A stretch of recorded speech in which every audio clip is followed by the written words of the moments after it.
இந்த விஷயத்துல வந்துட்டு கண்டிப்பாக பிஜேபி சம்பந்தப்பட்டிருக்கு என்றார். கண்டிப்பா சொல்றேன், உடனடியாக இன்னொரு எலெக்ஷன் வர வேண்டும், ரீஎலெக்ஷன் வரணும். இப்படியே போயிட்டு இருந்தா எப்படிங்க சார்? தாயை இன்னொருவரோடு அனுப்பி விடுவதற்கு சமமானது கள்ள ஓட்டு போடுறது. இதை யாரு செஞ்சாலும் தப்புதான். அதை டிஎம்கே செஞ்சா என்ன, ஏடிஎம்கே செஞ்சா என்ன, பிஜேபி செஞ்சா என்ன, காங்கிரஸ் செஞ்சா என்ன, யாரு செஞ்சா என்ன, தவறுதான். சரி, இவ்வளவு தப்பு நடக்க இதற்கெல்லாம் காரணம் யாரு தெரியுமா? மக்களாகிய நான் தான்.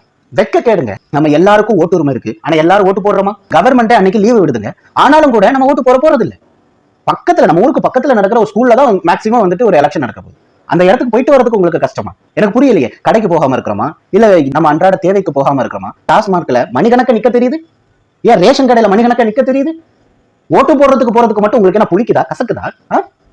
இன்னைக்கு வாக்காளர்கள் எல்லோரும் நம்ம என்ன பண்ணிக்கிட்டு இருக்கிறோம்? நம்மளுடைய உரிமையை இழந்துகிட்டு இருக்கிறோம். நம்ம போடுற ஓட்டுல ஒருத்தன் உருவாகலாம் அப்படிங்கிற பட்சத்துல சந்தோஷப்படலாம். ஆனா இப்படி போலித்தனமா நிறைய பேர் உள்ள வந்து நம்மளை வந்துட்டு ஏமாத்திட்டு போறாங்கன்னா, அப்ப நமக்கு மூளை இருந்து எதற்கு? நம்ம எல்லாம் உடை அணிந்து எதற்கு? இந்த தேசத்துல இந்தியன் என்று சொல்வது எதற்கு? எந்த நாட்டிலேயாவது இந்த அக்கிரமம் நடக்குதா?